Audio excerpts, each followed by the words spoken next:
Okay, let's welcome our next speaker, Max. He's an iOS engineer in 3on Labs, and he will tell us all about building frameworks, and I suppose it's a nightmare for iOS developers.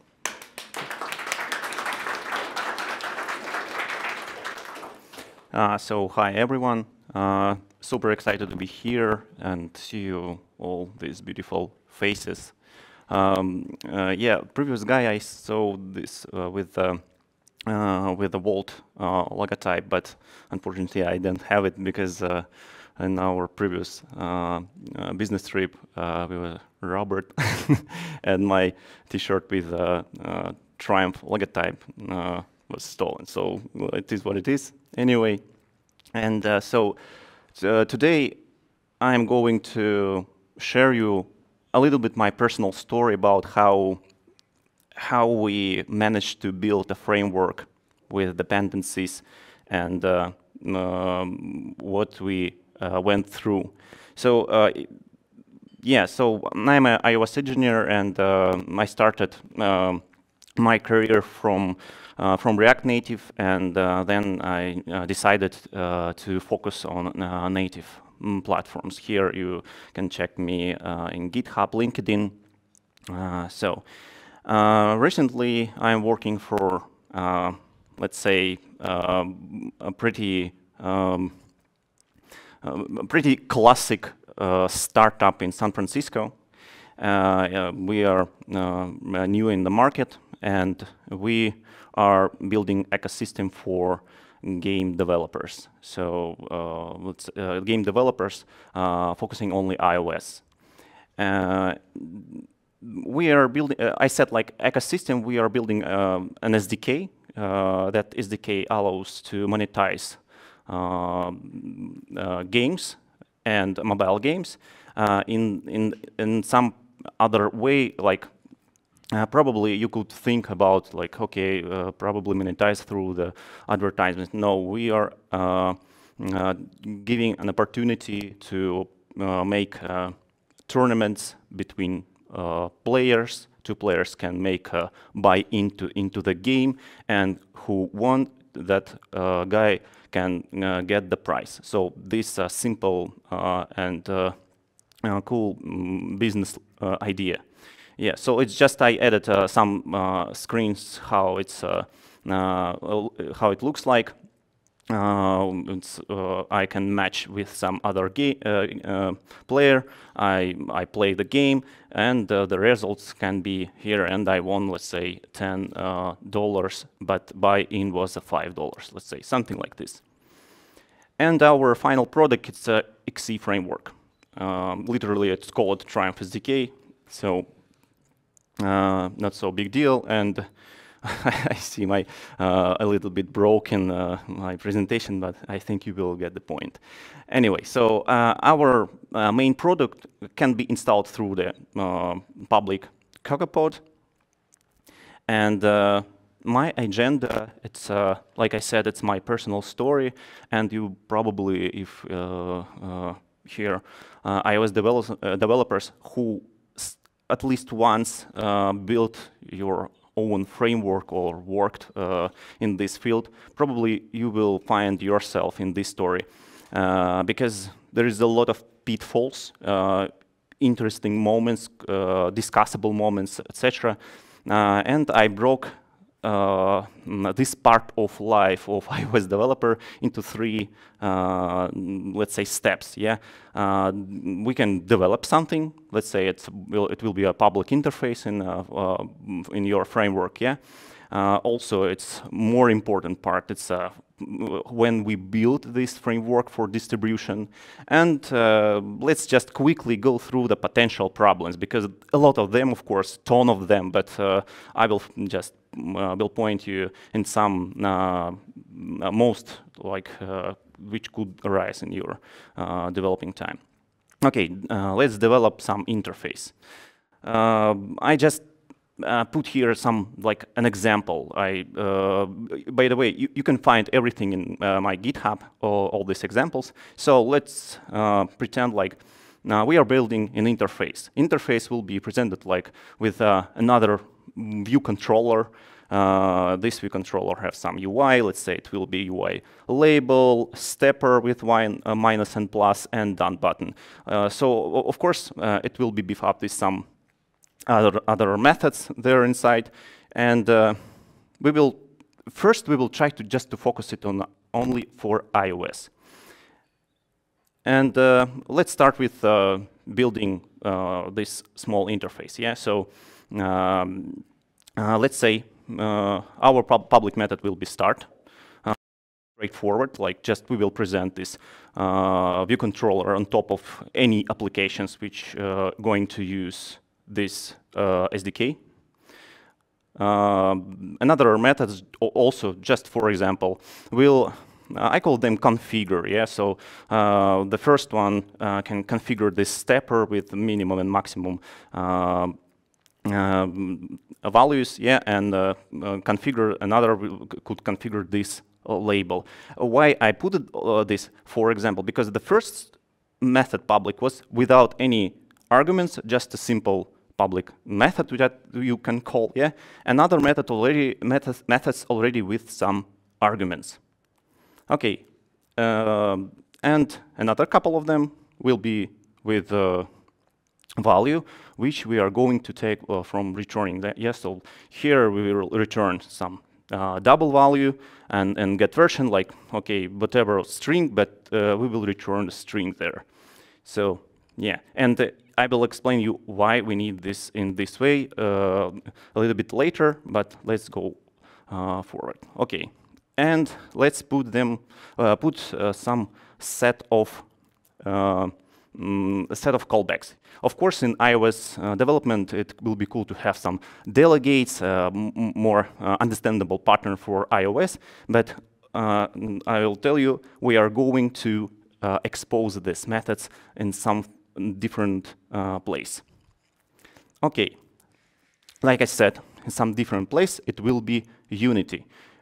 Unity targeted to the iOS, and it means Unity environment. Here I just also, for example, put just a single button at the center of the screen, just to show, like, on top on this button we will present this view controller, and it means they will interact between each other. I mean, two absolutely different worlds will interact between each other. So we need somehow to make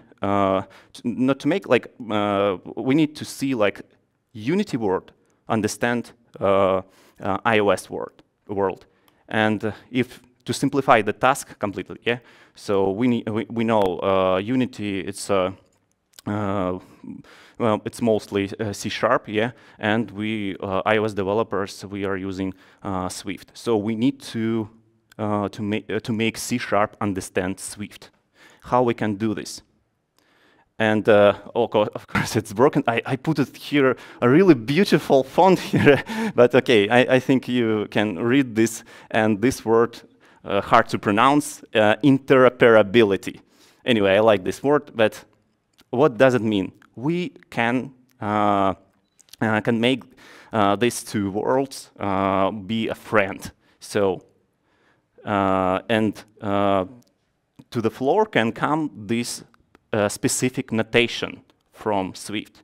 And this specific notation, by the way, it's not documented well in publicly, so you can find this notation only, I don't know, from forums, from other places, and there you can see how to use it properly. Yeah, but in my case was a lot of specific moments how to use this notation. So yeah, let's go thoroughly, and I will show you what I mean. Okay, so what does it mean? It's already Swift, yeah, and before declaring some method in your interface, we can use this specific notation. And one, like, small requirements, yeah. Put this method, this function, globally. Let's say it will be some bridging file. Let's call it bridging. Yeah, it means like we are bridging to Unity and iOS.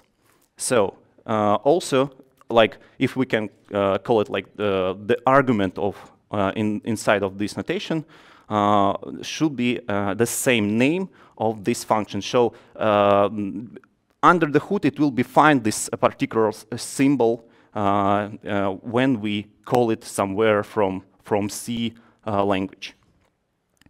And let's go through how we can convert this in our code. So if we had before, if we have this start method in our public module, so how we can use it? We are declaring publicly this method and call it just statically our method from there using this C declaration, as you can see.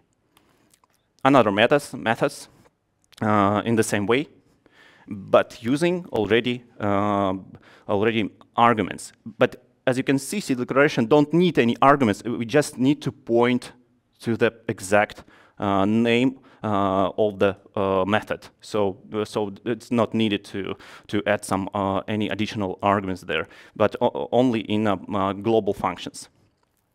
The same, but not the same thing with when we want to return some values. It means if it comes about double, yeah, not so big deal. Just get the value. Let's take this value from your static method from the object. Yeah, but what about string? No, you can't just freely to return a string. Yeah, you need to use an unsafe pointer, and unsafe pointer should take this string from str dub. It means that exact pointer to the string.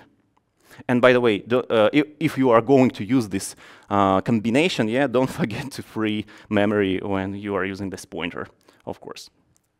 Yeah, and what about this callbacks? Yeah, so like definitely it should be something different. Yeah, because of course first they are not methods. Yeah, and for that we can consider this attribute, and this attribute convention C. This we can use. Just put this argument, this attribute before right inside of argument in that global function which you are going to use, which your client Unity developer can use from Unity. Yeah. So just freely we can put it there, and it's already can be understandable. And yeah, of course, this delegate, it will be our argument already. We can set to that callbacks. The same way with others, yeah, and the same way with if we are going to use some argument inside of a callback. Okay, how it looks like from Unity guy, from the client. I call it client because the clients, it's our game developers, yeah, and they just can take the artifact, I mean our framework, and just drag and drop into their place where they use this stuff in assets. Yeah. From their perspective, they just, I won't go into the details how Unity guys use this stuff, but like I understood, it's a couple of services, interrupt services and AOT, and using this like DLL method before in declarations, we can use directly methods which we exposed from our framework into the Unity world. So just used the same names. The same things, everything is broken, sorry for that. Yeah, the same things with the other.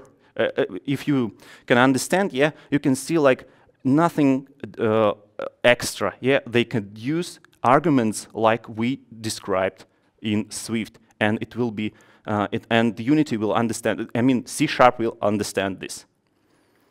And the same thing with the methods which return some value. Yeah, let's just log them to the console. And delegates, I mean callbacks. Yeah, callbacks here a little bit differently implemented. Also, we can catch this symbol, the name of the method using a DLL import, and then using mono p invoke callback, we can point to that exact delegate and use a delegate, and in this way we just let's log them to the console. Yeah, and of course, somewhere when we I don't know, a user will tap on the button, we just need to run all this stuff, and let's see what's going on. Yeah, to run application from Unity, we need to just to target to the iOS, yeah, and run and build. And here we go. We will see something like this picture. Yeah, it means, what does it mean? It means like everything is working, and it means like you made an application, an SDK, which can be used not only just from iOS native applications, but also you can deliver your framework to another places. Let's say for Unity. Yeah, like I described this. Okay. The most interesting part for me personally, it's building framework, like this process, yeah. And why? Because if you probably, if you're iOS developer, you probably can see this keynote from Apple, yeah, about how to build XC frameworks, how to build frameworks, and the main approach will be, not the main approach, like one of the main approaches will be Apple recommends minimizing dependencies, entitlements, and asking about some permissions, etc., etc., etc. But in the real world, if you are a developer, business comes to you and asks you to make some solution which you already need right now, immediately, tomorrow, I don't know. And of course, you can't just implement everything. You can't just implement, I don't know, some like Firebase from scratch, or I don't know, some other dependencies which you need it right now, this, yeah? And everything you need to put into your framework. So let's consider our final product will be XC framework. I call it just my framework, but you will understand. And let's consider two places where we can deliver it. Through which platform we will use, yeah? Like okay, platform. I mean, Cocopod, through Cocopod installation, and manually because we are going to use Unity, yeah, and Unity can get manual framework in their assets. And to like, I prepared a list of tests how we could test our Cocopod, I mean the building Cocopod, because I describing how it was from our side, because to build just a like a framework without dependencies, it's super primitively. Just build it and public to the Cocopod repository, public repository, and also big deal. Or you can store your source code right into the GitHub. But what if your framework more than 10 megabytes already? Yeah, because let's say you can put some dependencies right inside your XC framework, and it's already will be fat. Also, and yeah, and I'm going to show you like some points of how which situation you can come across. Let's say open source dependencies. Of course, you can have these dependencies there. Also, dependencies as XC frameworks. It also can be in your play. Also, if open source dependency can use also XC framework from somewhere, and you even didn't know about this. Yeah, so it's also can be considered in this way. And finally, I'm going to show you dependency as a XC framework, but this framework, XC framework, could be get from a specific source. Okay, let's start from simple one. Yeah, let's say it's a CocoaPod file where we put a couple of dependencies there. Why I use this one, this one's crop view controller. It's as I remember, something with Objective-C implementation, and they inside use some binary with assets. Kingfisher probably iOS. Every iOS developers could know what is this. Okay, and the small tip right now: do use a specific versions, because if your client will get your framework through the CocoaPod, whatever, yeah, and this client can use in his hands some Kingfisher as well. So the versions will be different or so. Yeah, so it means like his application won't be built. It will be failed. Yeah, and let's go quickly through the build script. It's a base build script, and also iOS developers probably saw this build script many times. First one, it's we are building a framework targeted for real devices. Yeah, the second one for simulators, and finally we are combining this two frameworks into the XC framework. That's why this XC framework is so useful, because you can use this in both ways, for real devices and for simulators. And yeah, like I said, okay, we built our XC framework, but it's more than 100 megabytes. What to do? You can't just put this 100 megabytes directly to GitHub. So we need to use some cloud for that. By the way, in GitHub also we have a cloud. If I remember, GitHub Cloud, something like this.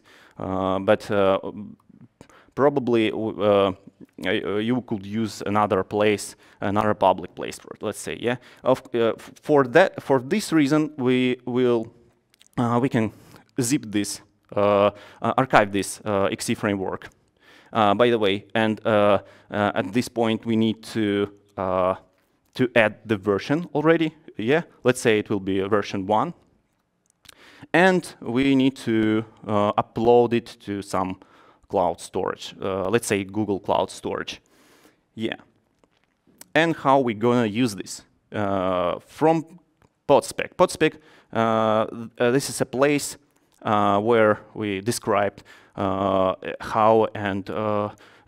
we are going to distribute our framework. Yeah, so just quickly, I will, because it's a really pretty straightforward for those who are using this. Yeah, and specifically for this Podspec, we need to.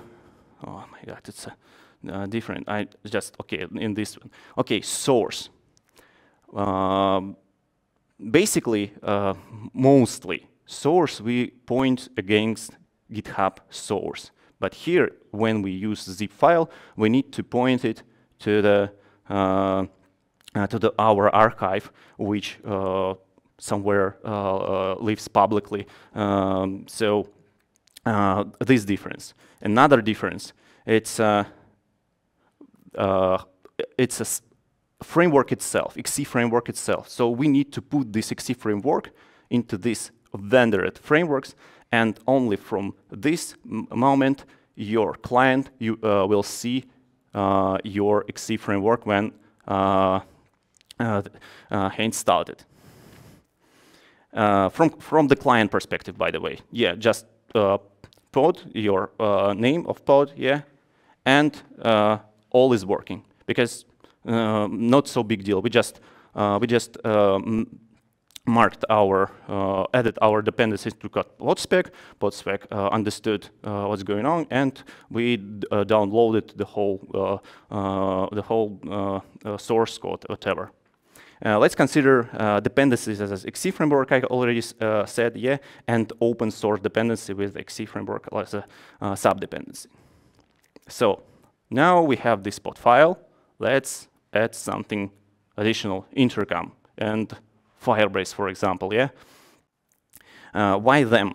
Because intercom itself, it's XC framework itself, yeah? So it's if you open in Xcode pods, and if you will see, and if you see, like, if you check this intercom, what is this itself, yeah, you will see, okay, it's a XC framework. And frames, as I remember, it's a part of source code where used another XC framework that you could, while developing, you couldn't know about this. Yeah, but just know, like, okay, frames, whatever. And from podspec perspective, we're just adding these dependencies, and also like it was before with crop view controller, Kingfisher, and all is good. And even at that time, we already have some problems, but I just assure you, yeah, everything should be good. You could install, you can deliver your framework, but what about another thing? And another thing, I mean, dependency called passbase, for example. What's the difference between passbase and others which I described before? Because passbase could be installed only from specific source, and it's kind of okay. We install it. We can build even our framework. All is good, but we let's say we added this dependency into our podspec file, yeah, and we deliver it to the client. What client do? Okay, pod install. But boom, we got a problem. An error about unable to find the specifications for passbase. It means, like, we didn't point to exact sources where it lives, yeah. But how we could make it from the from podspec file? We couldn't, like, just add some source right in the podspec, yeah. So it's impossible. So let's consider already, like, some from manually how we could how can we achieve it manually. Yeah. So we have this XC framework, and we need some other dependencies. Just without, like, it's an abstraction view. Yeah. So we need some dependencies. So we need these dependencies from podspec. Yeah. So not from podspec, from like a pods. Yeah. So if to present, like, okay, we have this my framework, XC framework, so we need somehow to put them together, and your framework will find all these dependencies. And what you can do, you can just freely, you can zip them all together, and podspec will be already in this way. So dependency, you can't just write already dependency here. Passbase, you could just mention them in that vendor frameworks. So what you can see here, yeah, all this stuff, all this stuff from sources is microbilling and passbase. Microbilling because it's a dependency in somewhere in this passbase.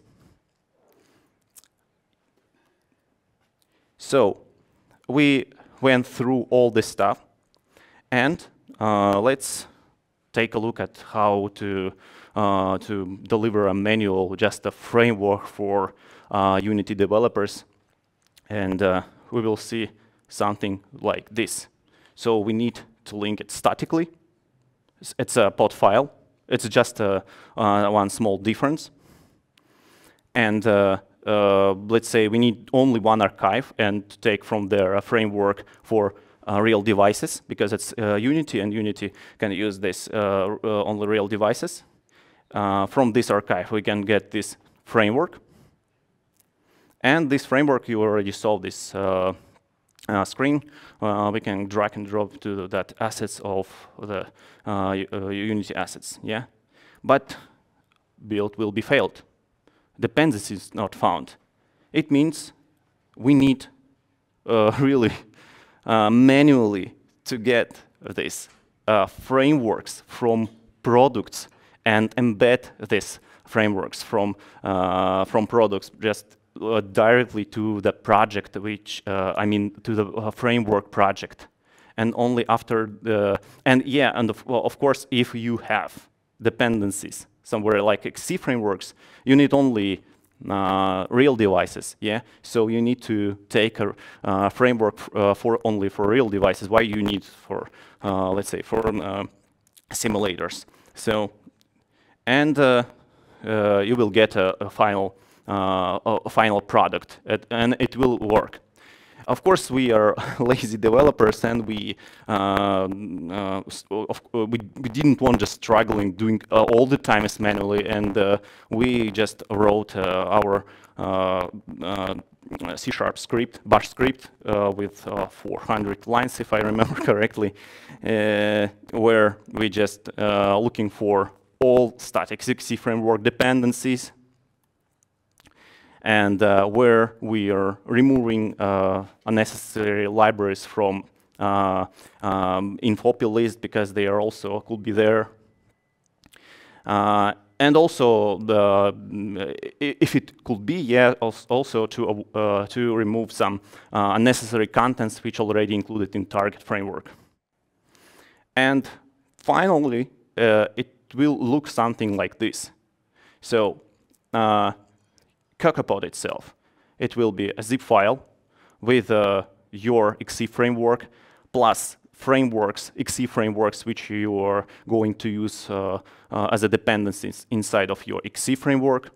The manual one for Unity, let's say, it also could be a zip file, yeah.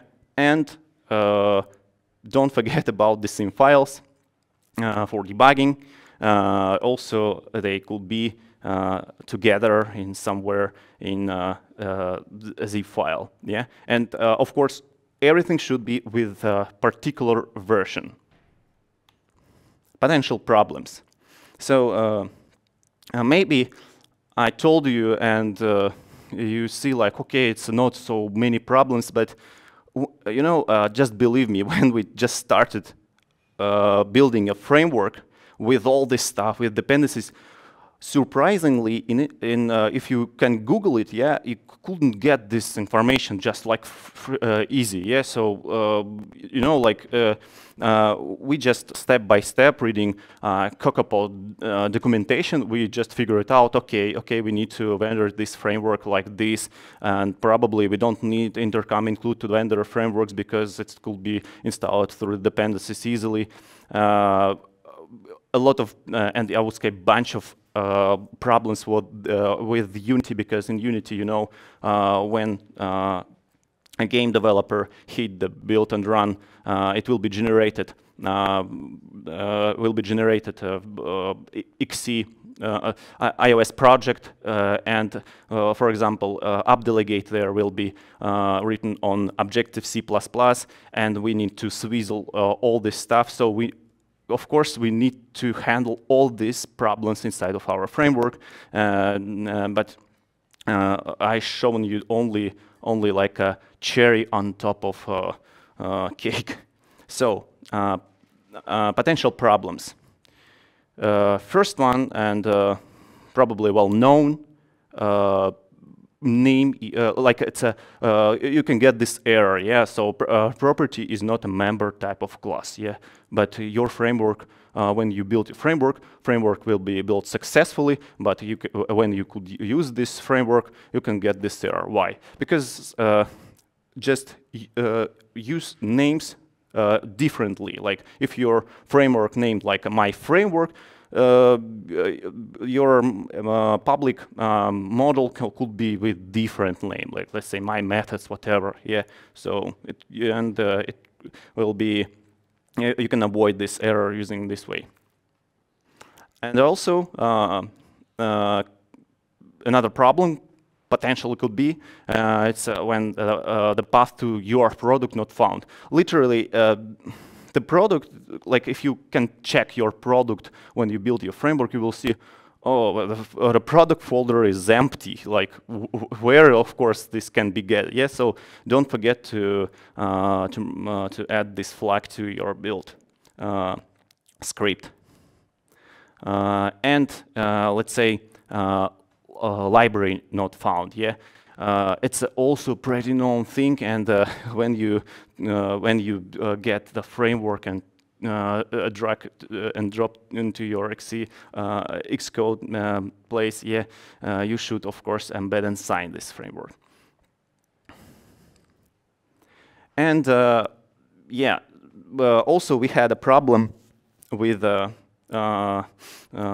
this when we solved this error, like compiled model was created by a newer version of compiler, and we thought, oh my god, we just need to do something extra because Swift versions don't understand each other in this way.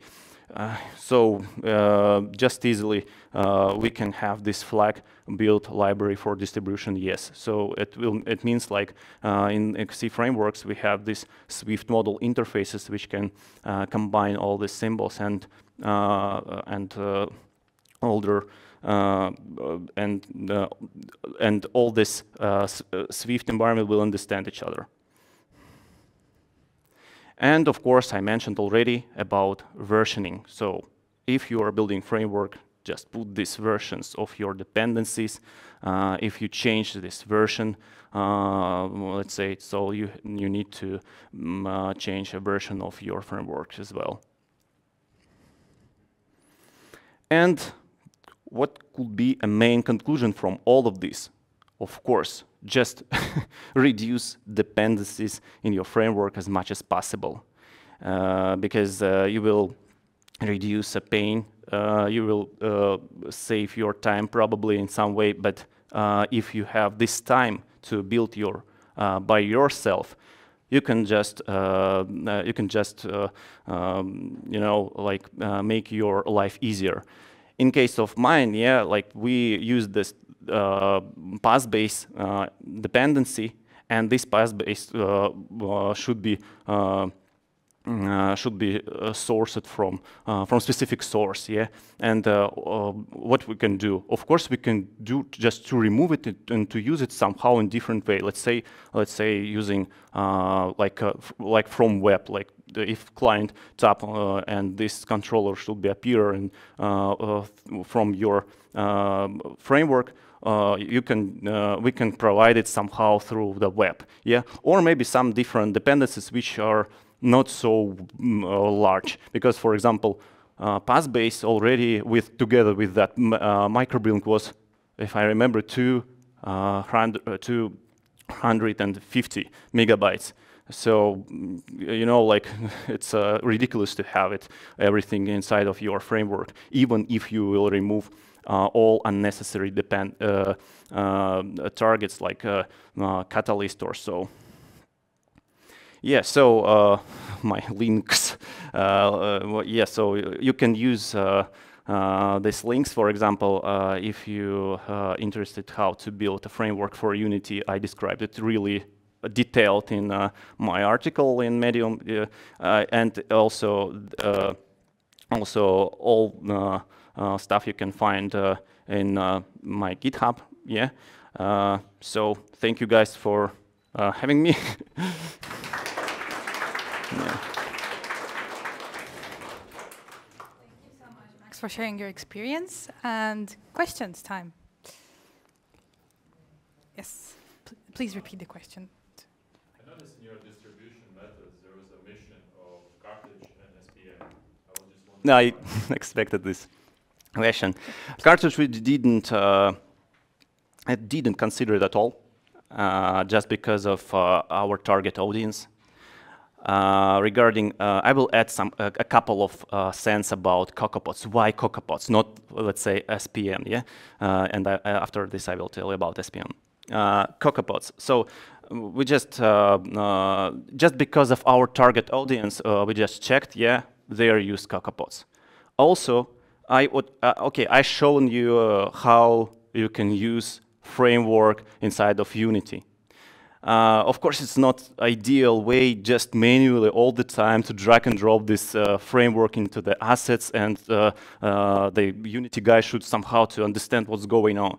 We prepared call it a Unity package. And Unity package, inside of this Unity package, we just installed already using CocoaPod there. How it couldn't use their SPM. So that's why already CocoaPods. And about SPM. SPM is just our next step. And I tested recently. It's super easy just to combine targets into the one. If I remember, binary target could handle this stuff about XC frameworks with checksum. So I don't expect any problems with it. But it's just the next step. Something stood out to me about the example with integrating the path-based dependency directly in the framework. What if the client also uses path-based in the app and it's like a slightly different version? Yeah. Is the compiler smart enough to link both? Yeah. Understood. First of all, that's why we are using versioning of the these dependencies. It's the first thing, yeah. But it's one of the vulnerable places you mentioned. That one of the vulnerable. We just that's why we consider somehow to avoid this and remove it completely using this way. Because our first version, I remember, we combined a lot of XC frameworks, even just as I remember, intercom, and it was already some problems. But we just, we consider okay, our clients, at least for now, because we know our clients, they are game developers. They don't use at all intercom and microblink and stuff like that. They just building their games, and they need just something like our solutions. That's it. But of course, it's like another step to improve. It's all these presentations like an experiment.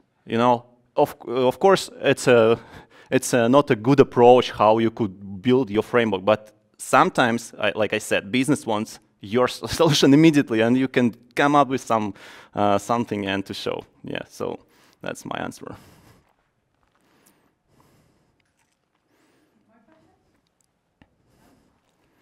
Okay, thank you again, and let's welcome back Chate for a second. And I want to say thanks to our speakers. Both talks were amazing and insightful, so thank you very much. Thank you very much. Thank you.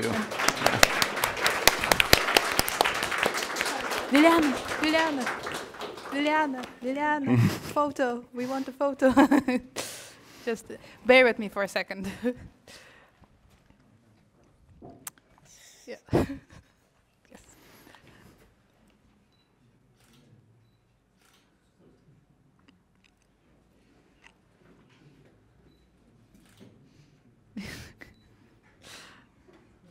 Okay, perfect. Thanks. Okay, thank you everyone for attending. Two more small things from me. First is this, the meetup will happen every second month, so it will be a regular one. Next date is April, probably 13th or 14th, so put that in your calendar. We already have one speaker, it's Dominique, also a Flutter GDE and an amazing engineer. And we're looking for a second speaker. So if that's something that you're interested in, iOS, Android, Flutter, or anything else that might be interesting for mobile developers, please contact me and apply. Yes. One more last thing is please spend like 3 minutes for this survey. So please scan it and just rate the meetup, because we really want to make it better, and apply your feedback, because you are our audience. We are doing it for you. Thank you. Okay, sorry. Take photo. Scan. Сейчас я скажу. Okay, and after you're done with that, then let's continue networking in the main area. Okay.